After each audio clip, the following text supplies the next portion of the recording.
the first to know Nsem-Pii TV. Haruna Idrisu, a former minority leader at Otan, a Mrashebedani at Ujinamoma, a dishe at one, a Watemale South, na Yebekai on Monday, and Haruna Idrisu, a de Babetu, a drasser on Tuesday, say Parliament, a resume sitting a idea say seat Marco, and 9 or why be declared vacant. NDC amanyokoni seat baako sanso ena NPP amanyokoni nso seat miensa e be declare vacant because Ghana emra ene the parliament ahyehye no eda di pefe se obi entimi ema meye member of parliament a onu ejina mu edema political party bi na ontimi enko independent at the same time yes etia Ghana emra enti seat no e was yetimi declare vacant na Ghana mranso ekyerese ba be ka 3 months to elections untimi and declare obi seat vacant na onkonko ye by election bio enti ene Haruna Idrisu ekokopie mu e wo mrahye no ode ese eye oyo ema okyere krata no e de kokoma speaker yura abansman na Kingsford Bagbin se onhwe na onye tese de mra no akana now majority leader yura Afenyo Afenyo Markin and so eka se nya Haruna Idrisu nkwa enenim Ghana mra so etimi etrese ba be ka 3 months to election ye ntimi enye by election ti udi declare one seat ni vacant enye na wo se ye sign ekwakoye by election bio now Afenyo Markin de no a oka no eye no kre so na Haruna Idrisu de no so a oka no eye no kre na enye why de ena ye befa na yekopie mu ewo mrahye bedwafie no ena Afenyo Markin and so etere ni dem the reason why ntia any kwan say one independent candidate no etimi affect party no na NDC amanyuko no eba beye minority automatically na yenkon ekwan Afenyo Markin so efa so etere ni nsemu o say the majority leader of parliament Afenyo Markin has filed an injunction application at the Supreme Court to challenge a petition by a Tamale South MP Haruna Idrisu regarding the status of our members of parliament. Haruna Idrisu petition submitted to the Speaker of Parliament seek to have the parliamentary seat for Suhum, Amenfi Central and Aguna West declared vacant due to the decision of the MPs from those constituencies to contest the 2024 elections as independent candidates. Additionally, the petition called for the seat of former MP Andrew Esiama Amoakun to be declared vacant as he intends to run for re-election under the New Patriotic Party ticket, despite having originally won his seat as an independent candidate. At a leaders' media briefing, Afenyo Markin emphasized the need for a clear legal pronouncement from the Supreme Court to resolve the matter, which has raised questions about the constitutional provisions governing MPs who switch political alignment or contest election as independent. He argued that a ruling from the court would bring clarity and settle the ongoing controversies surrounding the affected parliamentary seat. This case touches on Article 97, Clause 1G of Ghana's 1992 Constitution, which deals with the condition under which an MP can lose their seat, particularly if they leave the party on whose ticket they were elected or switch from being independent to joining a political party. The potential implications of this case are far-reaching. If the MPs are found to have vacated their seats, the NPP would lose its slim majority in the current parliament, potentially derailing government business in the crucial months leading up to the December 2024 election. Afenyo Markin's affidavit highlights the delicate parliamentary balance at stake. You know that Ghanaian law prohibits by-election within 3 months of a general election. Consequently, if Article 97 Clause 1E is strictly interpreted, the ruling party would lose 3 MPs, reducing their numbers from 138 to 135, while the opposition remained at 137. This shift, he contended, will result in the opposition assuming majority status for the parliament final quarter, potentially altering the legislative landscape in the crucial pre-election period. Crucially, Afenyo Markin has also filed for an interlocutory injunction to prevent the Speaker of Parliament from making any ruling on the MP status until the court reaches a decision. He argues that premature action could cause irreparable or irreversible damage to these MPs by having their names expunged from the roll of the 8th Parliament of the Republic of Ghana. This legal maneuver brings to the fore the complexities of Ghana political system and the challenges of interpreting constitutional provision in a rapidly evolving political landscape. It also underscores the tension between individual political aspiration and party loyalty, a recurring theme in many democracies around the world. The current constitutional crisis echoes a similar situation from November 2020, when then Speaker of Parliament, Professor Aaron Mike Okoye, declared the Formina parliamentary seat vacant. In that case, incumbent MP Andrew Amakon-Esiama, who incidentally is at center of the present legal and constitutional challenge, had decided to seek re-election as an independent candidate after losing the NPP primary.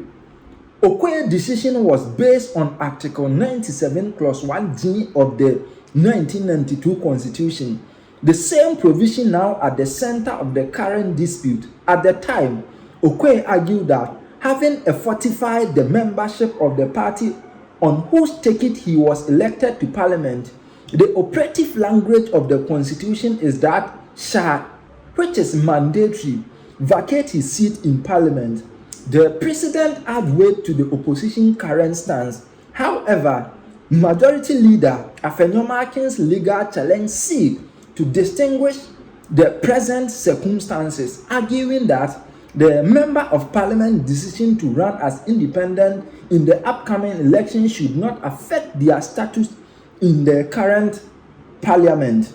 This means interpretation set to stage for a landmark ruling that could redefine the application of Article 97 Clause 1G in Ghana's evolution political landscape.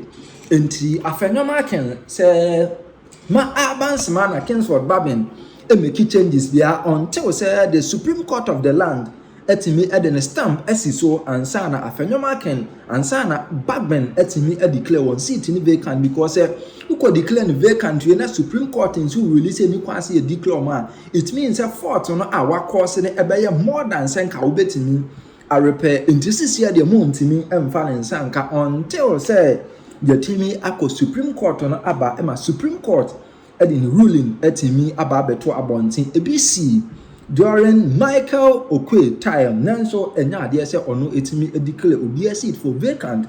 Nti Afenyo Markin say yenya abotre na akwa mo Supreme Court ide Supreme Court ede na temo eba na yetimi atoa so ede free ho.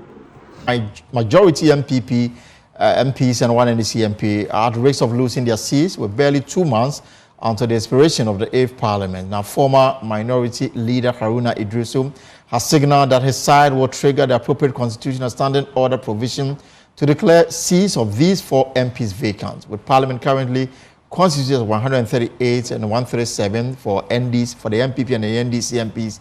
This will mean the NDC will become the majority should they succeed in this effort. Listen to Haruna make the point at a campaign rally.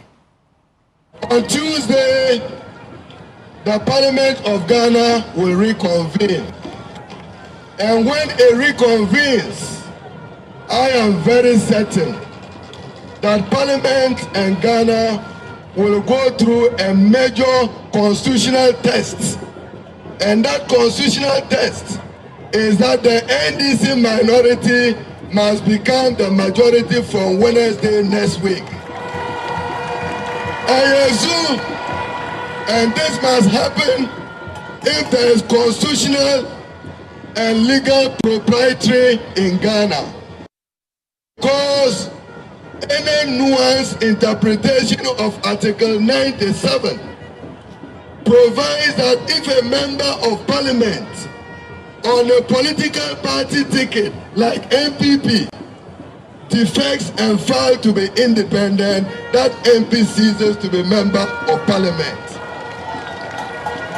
And if an independent member of parliament, by virtue of the provision of Article 97, subclause G, an independent joins a political party, that independent loses constitutional recognition and does not belong to parliament. And even if an NDC candidate, MP, defects to become an independent, he ceases to be a member of parliament. Therefore, we will invoke the Speaker's proper and true interpretation of Article 97 by our standing order.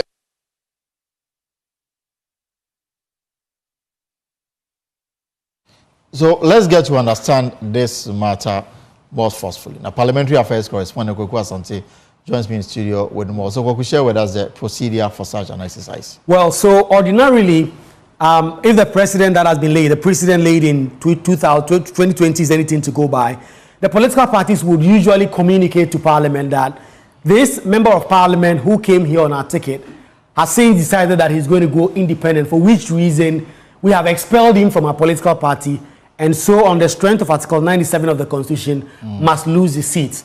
It appears the NPP may not be willing to do so. It is obvious that 3 of their own colleagues are going independent, but it may be obvious that they are not going to do so because it will affect their numbers, and that is why the NDC is saying that they are going to do so.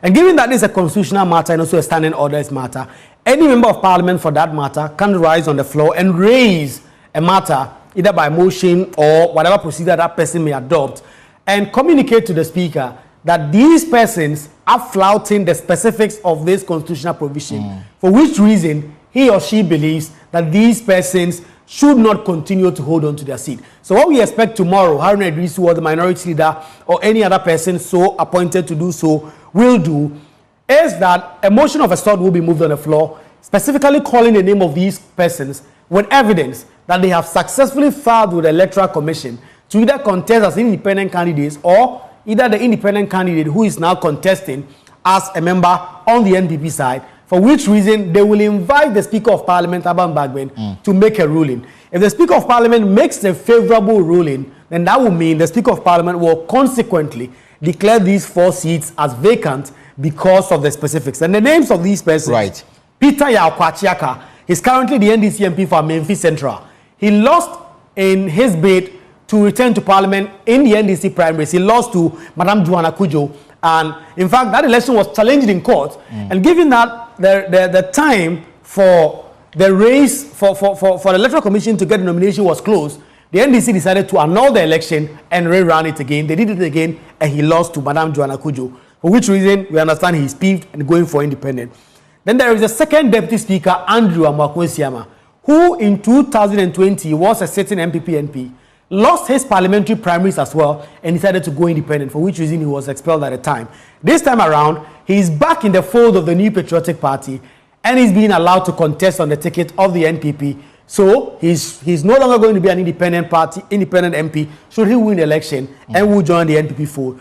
Then there is Cynthia Morrison, MP for Aguna West, who is also a former gender minister, currently sitting MP for the NPP, who also, just like all the other persons, lost her parliamentary primaries, peeved about a few issues, and for instance, I decided to go on for independent. There are issues with her candidature, right. Because as we speak, there's part of it in court. Yes, a court has ordered that she cannot hold herself out as a parliamentary candidate because the claim of the person who went to court was that she does not come from that constituency. Yes. And so that issue is still pending, and she's taking the matter on. And then there is the MP for Sum, Kweku Asante, who also lost the parliamentary primaries and has decided to go independent. And so all these 4 persons, if these processes are triggered in the House, their seats may be declared vacant by the Speaker of Parliament, and they will lose it. Final question before I bring in Justice Abdullahi, a constitutional lawyer. I remember that before the 2020 elections, when the current Deputy Speaker of Parliament signaled his intention to go independent. The MPP reported the matter to the Speaker then, Aaron Michael Quaye, yes. And then the seat was declared vacant. But it was declared vacant at the time that the party we were just heading towards the election. We say that there's been a precedent. Yes, so that precedent has been there. Only that this time around, this is much more, it's almost like 2 months to the entire 8th Parliament being dissolved. And when Parliament resumes tomorrow, they are not going to sit for a long time. They're going to do about 3 to 4 weeks, and then MPs will be allowed to go and campaign for them to return. This is specifically what the then Speaker, Aaron Michael Quaye, said on the floor. He said, having forfeited the membership of the party on whose ticket he was elected to Parliament, the operative language of the Constitution is that he shall, which is mandatory, vacate his seat in Parliament. And then, consequent on this, he declared the seat vacant. And so that precedent has been set in 2020. That is what the NDC is seeking to build on, so that for the first time in this country's history, we can have a majority caucus that does not belong to the same political party that is controlling the executive. Let me bring in Justice Abdullahi, a constitutional lawyer and a lecturer as well. So, Justice Abdullahi, I mean, clearly there's precedents. You would say that Haruna himself, a constitutional lawyer, has a case. Say that there are precedents, not precedents. Right. There are several. We've had several in the past. From Hawa Yakubu Ogede. Exactly. And of others in the past. I can also remember Dr. Wayo Seni. In his case, he did the cross. Thank you. He did the cross carpeting on the floor, and after that, the seat was declared vacant. Absolutely. In fact, I think our former ambassador to Saudi Arabia, the one who just passed, also was, cross carpet. Right. Yes, I think he just passed a couple of weeks ago. And so, this is not a new territory. We've been here before severally, and so there's nothing new really that is extraordinary under this circumstance. The only thing that is so new are the numbers. This is the first time we have such huge numbers. 4 may sound so little, but in our parliament, that's so huge, considering the circumstances of this particular issue. And also, this is also the very first time that this issue has become of much interest to the rest of us, and people are now asking several legitimate questions. And I agree with a lot of the questions that are coming up. Now the questions are flying all over as to whether future intentions could be a basis for a person for a seat to be declared vacant. Right. And my answer to that question is very simple: that these are not future events. The events themselves may be future, but the things leading to those future events are the basis, are what are being questioned at this moment. Crossing carpet, in fact, contesting on the ticket of a political party does not start only when you win the seat. It starts from the moment you were nominated, and before you could be nominated, knowing the political terrain of this country and the party politics, you must be a member of the political party in question for a period of time, right, before you can be allowed to contest election. Now, if you were a member of the NDC and, for instance, you decide to contest on the ticket of the MPP, you must be a member of the ticket, a member of the NDC, before you can be allowed to even go for the primaries. What it means is that these persons whose seats are being called into question, join these other political parties, possibly way back. Otherwise, they wouldn't have been allowed to contest on the ticket of those political parties. Right. Now brings in the issue of those going independent. After those going independent, it's easier to say that it could only start from the day they actually declared their seat or filed their nominations with the Electoral Commission. That is the day that you can easily say that indeed cross carpet to be independent members of parliament from their various political parties. Now, if that is the case, the issue of the future doesn't come in, because it is today that you are cross carpet. Your crossing of carpet will not start only when you win the seat to come into parliament. Yes. I think that argument for me doesn't work at all. It doesn't work with me. And so I can understand that there may be multiplicities of interpretations to this, for which reason a cause for maybe the Supreme Court to step in and all of that could come in. But even then, I think that would be a premature ejaculation, because on the decision is finally made by the Speaker for someone else to contest that decision. Right. It is very difficult for anyone to call into question